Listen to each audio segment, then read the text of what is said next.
राम राम।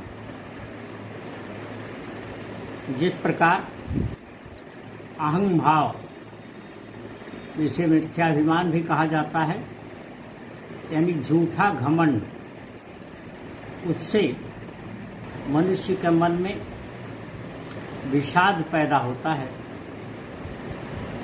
उसी प्रकार से मनुष्य जब दूसरों के बारे में दाह, ईर्ष्या या जलन रखता है तो उसमें अस्वाभाविकता आ जाती है और यह अस्वाभाविकता उसके मन को विकारों से ग्रस्त कर देती है।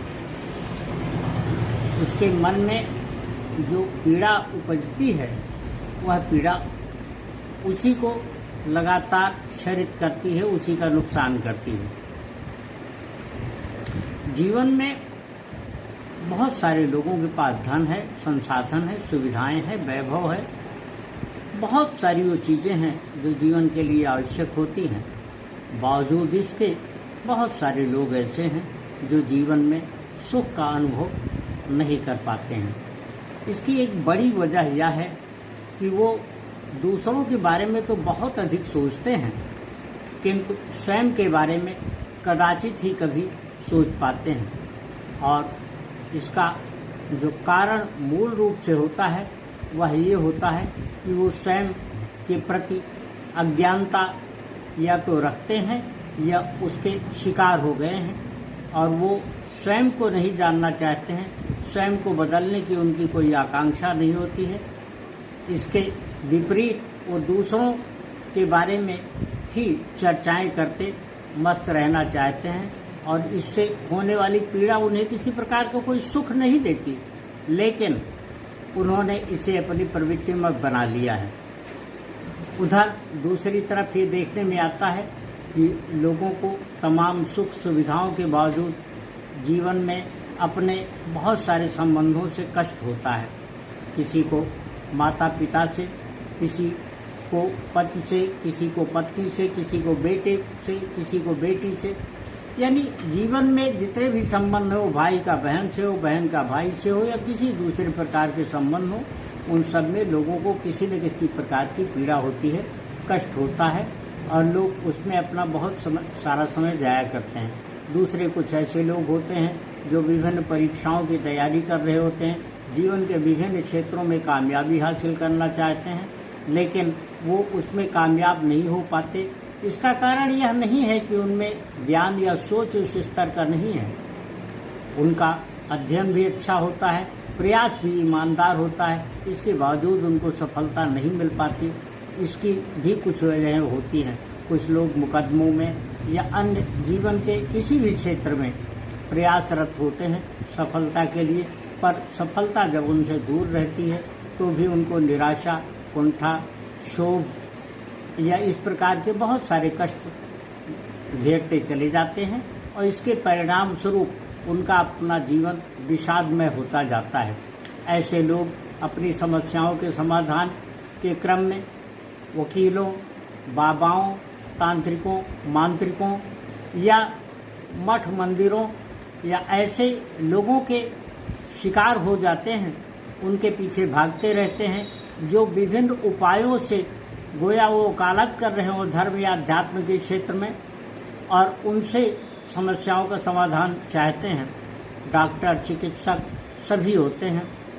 जिस प्रकार से एक वकील हमेशा इस बात का के लिए यत्नशील रहता है, उसके लिए प्रयासरत रहता है कि वह जिस मुकदमे को हाथ में लिए है, हमेशा वह अपने मुवक्किल को इस बात का तो भरोसा या दिलासा देता है कि उसमें उसको शीघ्र कामयाबी मिलेगी, लेकिन उसका प्रयास कदाचित उसे शीघ्र सफलता या न्याय दिलाने के लिए नहीं रहता है।